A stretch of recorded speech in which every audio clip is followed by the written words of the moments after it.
자, ETF 시그널 선물 투자의 정석 골든라인의 김선조입니다. 자, 오늘 골든라인 스터디 첫 번째 시간으로 골든라인이 갖는 의미에 대해서 설명하겠습니다. 우선 이 골든라인은 다른 유튜브 채널이라든지 또는 증권방송을 통해서는 보실 수가 없는 라인이고요. 저희 운용자가 직접 그 세력들의 포지션을 분석해서 오늘 어디까지 상승하고 어디까지 하락할지를 분석한 라인이라고 생각하시면 됩니다. 자, 그럼 골든라인을 바로 들어가 보도록 하겠습니다. 자, 골든라인은 여러 가지 선이 있는데 그 중에 가장 중요한 기준선이 있습니다. 자, 기준선은 기준선 1과 기준선 2 그리고 기준선 이렇게 해서 세 가지 선으로 구분되어 있는데요. 그 중에서 가장 중요한 이제 기준선을 한번 설명해 드리도록 할게요. 기준선은 당일 또는 다음 날의 방향을 예측하는 라인이라고 보시면 됩니다. 그래서 시가와 종가가 중요합니다. 자, 우선 기준선을 한번 보시면 오늘 만약에 시가가 기준선보다 위에서 시작했다. 이럴 경우에는 상방으로 갈 확률이 높습니다. 상방으로 갈 확률이 높고 기준선 2를 통과했다고 하면 그 위에 있는 다른 라인들을 터치할 확률이 높아진다고 보시면 됩니다. 반대로 오늘 만약에 시가가 기준선 아래서 시작했다. 이럴 경우는 캔들이 만약에 아래로 지수의 방향이 아래로 간다면 기준선 2번 하락의 힘이 강하다는 것을 의미하는 거고요. 오늘 전반적인 추세가 하락으로 갈 확률이 높다는 것을 의미합니다. 자, 이게 시가와 종가가 제가 중요하다고 말씀드렸는데 만약에 오늘의 기준선보다 오늘의 종가가 기준선 아래서 끝난다면 내일은 시가가 기준선 아래서 시작할 확률이 많고 또는 기준선 위에서 시작하더라도 아래로 한번 밀어주는 힘이 생긴다는 것을 의미하는 겁니다. 자, 차트를 한번 보면서 설명드릴게요. 자, 6월 19일자 라인들이었습니다. 이게 이따라 이 라인들을 모두 다 설명해 드릴 건데 6월 19일자 기준선은 280.55였고요. 기준선 1번은 여기 좀 감춰져 있지만 282.25였고 기준선 2번은 278.85였습니다. 당일에 보시면 시가가 284.30에서 시작했는데요. 상당히 높게 시작했죠. 기준선보다 한참 위에서 시작했고 상방 방향선이라든지 이런 선들을 다 통과하고 기준선 1번까지 통과하고 시작했어요. 자, 그리고 나서 어떤 목표가를 터치한 다음에 다시 쭉 빠졌죠.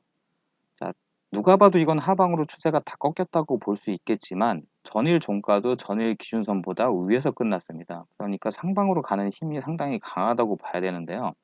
하방으로 꺾이긴 했지만 어떤 라인들을 지지하면서 다시 상방으로 올라서 결국은 기준선보다 위에서 올린 상태에서 장이 마감된 것을 볼 수 있는데요. 기준선 1번 근처에서 장이 마감했습니다. 일반 분들이 봤을 때는 추세가 완전히 하락으로 꺾이는 것 같은 느낌이지만 저희가 볼 때는 기준선을 위에서 한참 위에서 시작했고 기준선들을 다시 도달해서 올라가면서 기준선을 뚫고 올라서 상방에 있는 기준선 1번까지 도달했기 때문에 저희는 이 기준선을 통과할 때 다시 상방으로 갈 수 있겠구나라는 것을 미리 예측할 수 있었습니다. 자, 그럼 다음 선을 한번 보겠습니다. 자, 두 번째 선은 방향선입니다. 방향선은 크게 녹색 선과 빨간색 선으로 구분하는데요. 이 녹색 선은 뭐냐면 현재 지수가 이 중간쯤에 있다고 가정을 해볼게요. 캔들이 이 상방 방향선을 강하게 완성된 봉으로 강하게 뚫어서 올라가면 상방을 여는 힘이 좀 강하게 발휘한다고 보시면 되고요. 만약 빨간색으로 구분되어 있는 이 상방 방향선까지 뚫어버린다. 그럼 전체적인 추세를 상방으로 아예 만들어 버리겠다는 것을 의미하는 거죠. 자, 반대로 현재 지수가 이 중간쯤에 있는데 하방 방향선인 이 녹색 선을 깨고 내려가 버리면 하방의 힘이 강해진다는 것을 의미하고 이 선보다 더 중요한 빨간색 하방 방향선을 뚫어버리면 전체적인 추세를 다 하방으로 잡아버리겠다. 당분간은 지수를 하락시키겠다, 폭락시키겠다는 것을 의미하는 겁니다. 지수는 이쯤에 있었죠. 자, 상방을 여는 상방 방향선 녹색이 있었고요. 하방을 여는 하방 방향선 녹색이 있었습니다. 자, 상방을 여는 빨간 방향선은 한참 위에 있죠. 하방을 여는 하방 방향선은 이 근처에 있었습니다.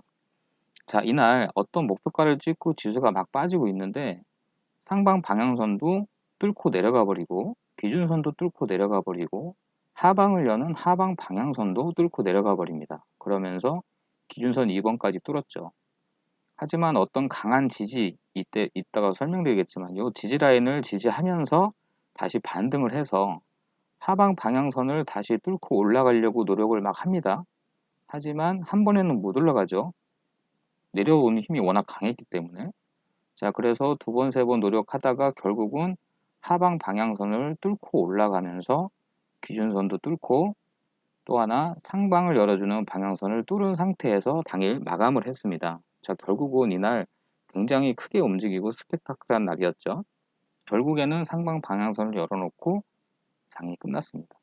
세 번째는 목표가 선인데요. 보라색 선을 의미합니다. 자, 현재 지수가 이 중간쯤에 있다고 가정할 때 아까 그런 선들, 기준선이라든지 방향선들을 뚫고 어느 쪽으로 방향을 잡았을 때 이 목표가에 도달하게 되면 이 목표가를 강하게 뚫으면 2차 목표가까지도 올라가지만 이 1차 목표가를 뚫지 못하면 다시 하방으로 내려갑니다. 반대로 현재 이 중간 지점에 있을 때 하방으로 잡혀서 내려가는 와중에 뚫고 내려가다가 1차 목표가에 도달하면 다시 반등하는 경우가 많고요. 하방으로 내려지는 힘이 정말 강하다. 추세가 완전히 하방으로 잡혔다면 2차 목표가까지도 갈 수 있습니다. 자, 예를 들어서 한번 보겠습니다. 이게 전형적인 예인데요. 당일 그 19일 날 정말 많은 일들이 있었기 때문에 이날 차트로만으로도 다 보여드릴 수 있을 것 같아요. 자, 지수가 시가가 284.30에서 시작해서 상방 힘이 강했다고 말씀드렸죠. 기준선도 뚫고 상방 방향선도 뚫고 기준선 1번도 뚫고 282.50 중요한 라인도 뚫고 올라갔어요. 이게 아침에는 굉장히 빨간 기둥이었죠. 자, 이 상태에서 저희는 이날 당일 매매할 때 여기서 매도를 쳐버렸거든요. 선물을. 왜 그랬냐? 이 첫 번째 목표가가 바로 위에 있었기 때문이죠. 자, 첫 번째 목표가를 여기서 뚫지 못하면 내려가게 돼 있습니다. 여기가 강한 저항 자리가 되는 거죠. 일단 목표가를 터치를 했기 때문에 다시 하방으로 잡은 거죠. 그래서 저희는 이날 매도를 친 겁니다. 자, 그래서 1차 목표가를 닫게 되면 제가 아까 말씀드렸죠. 거기를 그 라인을 강한 저항 또 밑으로 내려가다가 만약에 여기를 닿았다면 강한 지지에 의해서 반등할 수 있다. 그래서 이날 강한 저항을 받고 밑으로 하락하게 된 것입니다. 자, 이래서 방향선 그리고 이 보라색의 목표가가 상당히 중요하다. 자, 일반 분들이 매매하실 때는 저 라인이 없죠. 그래서 저 아침에 저렇게 크게 했으니까 전날에 미국장도 올랐고 미국 야선 아침에 우리나라 아침에 미국의 야선이 시작하죠. S&P도 상당히 많이 오르고 있었기 때문에 일반 개인들이 봤을 때는 위로 쫓아갈 수밖에 없는 구조였을 거예요. 하지만 저희는 저게 목표가였다는 걸 알고 있었기 때문에 저기서 뒤도 안 돌아보고 바로 매도를 쳤습니다. 그래서 수익을 좀 많이 냈죠. 자, 다음 선을 보겠습니다. 자, 라인들 사이에 중간중간 좀 가는 실선들이 있어요. 검정색 가는 실선들. 자, 이게 저항과 지지선을 의미하는 건데 그렇게 강하지는 않습니다. 이 선들은. 현재 지수가 이 중간쯤에 있다고 가정했을 때 위쪽에 색깔이 있는 선이 아닌 검정색 얇은 실선이 보일 텐데요. 그 선들은 상승으로 막 가는 와중에 여기를 맞고 한두 번씩 저항을 받는 선이고 만약에 그날의 힘이 강하다면 강하게 뚫어버리는 선이기도 합니다.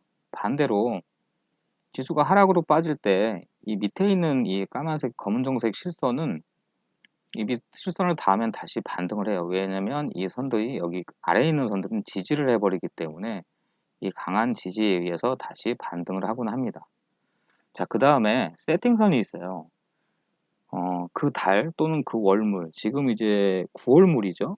현재 시작 돌아가고 있는 게 9월물인데 그 월물에 고정되어 있는 세팅선이 있습니다. 이 선들은 뭐냐면 상당히 중요한데요. 이제 세팅된 값이기 때문에 이 선들은 변하지가 않습니다. 지금까지 말씀드렸던 기준선이라든지 방향선이라든지 목표가 선이라든지 이런 선들은 그 선을 닿고 나면 매일 바뀝니다. 그리고 닿지 않아도 모든 라인들이 매일매일 바뀝니다.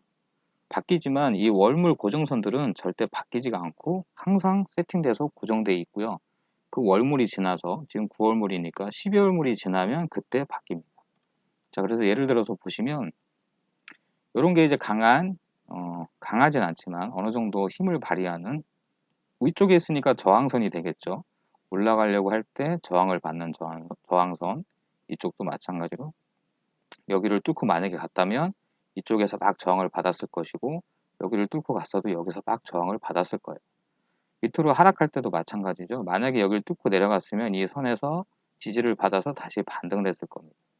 그런 선들이 이 지지와 저항선이라고 말씀드리는 거고, 여기 오렌지색으로 되어 있는 이 선들이 바로 282.5, 277.50, 270, 267.50 등 이런 자리들이 제가 아까 말씀드린 그 당월에 세팅되어 있는 세팅값이라고 보시면 됩니다. 자, 그래서 이런 라인들을 저희가 매일 아침마다 전날에 다 분석을 합니다. 전날에 분석을 해서 보통 밤 12시 전에는 저 선들이 다 나오고요. 저희가 미리 아침에 저희하고 생방송 시작하시기 전에 저희가 저 세팅값을 알려드리고 저거를 같이 세팅을 한 다음에 그날에 매매를 할 때 저 라인들을 참고를 해서 매매를 할 수 있게 해드리는 건데요. 자, 한번 볼게요. 당일에 이 선들이 어떤 의미가 있었는지 한번 보겠습니다. 전체적으로 한번 볼게요. 6월 19일 날, 이날 19일이죠. 자, 시초가가 284.30에 시작했지만 지수가 막 뽑아서 위로 올라갈 것처럼 뚫고 올라갈 것처럼 했지만 여기서 강한 저항을 받고 빠졌다. 이 선이 왜 중요했냐? 284.55라는 목표가가 이미 있었기 때문에 이 선을 도달하고 빠진 겁니다. 자, 그래서 빠져서 쭉 내려오다가도 어떤 선에서 다시 반등을 했냐?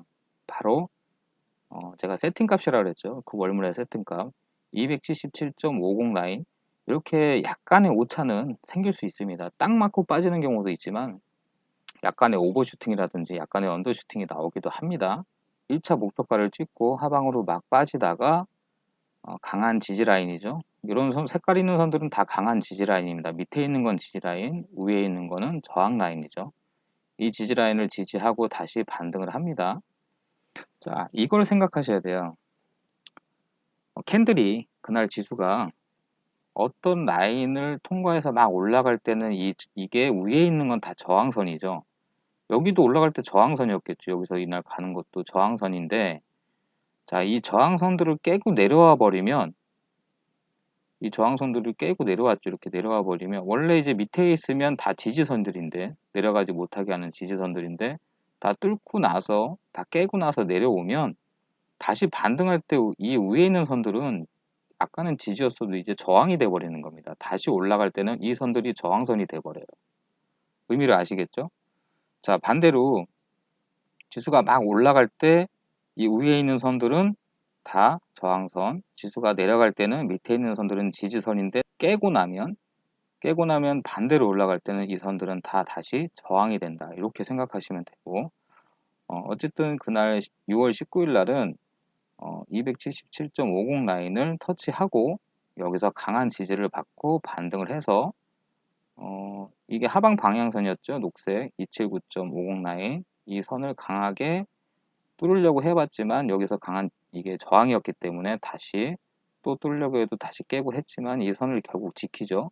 지키고 나서 60일선과 20일선이 동시에 만나서 이 라인과 만나서 강한 힘을 발휘해서 다시 기준선까지 뽑았고요. 자, 기준선을 뚫고 올라가서 한 번 더 조정을 줬지만 이미 뚫어놨기 때문에 다시 기준선을 탈환하고 올라가서 상방 방향선까지 강하게 캔들을 뚫고, 자, 위쪽에 있는 이 저항 라인 282.50 저항 라인을 맞고 이날 종가는, 자, 종가를 보시면 282.20 라인에서 끝났습니다. 자, 이 선들이 갖는 의미, 이게 이제 저희가 미리 그려놓은 선이라고 말씀드렸죠. 미리 알고 있는 겁니다. 전날에. 거의 정확하게 맞는 걸 아마 보실 수 있을 거예요. 어느 선에서 이게 막 저항을 받는지 지지를 하는지, 여기서도 더 갈 수도 있지만 이 282.50 라인을 뚫지는 못하고 끝났죠. 이게 이제 강한 저항이었으니까. 이게 이날 만약에 시간이 많았으면 또 뚫었을 수도 있어요. 시간이 없으니까 못 뚫은 거죠. 자, 그래서 이 골든 라인의 정확성에 대해서 여러분 신뢰를 좀 하시고 이 라인에 맞춰서 매매를 하시면 충분히 수익을 거두실 수 있다고 생각합니다. 자, 다음 시간에 또 좋은 자료 정보 제공하도록 하겠습니다. 자, 좋아요와 구독 많이 눌러주시고요. 감사합니다.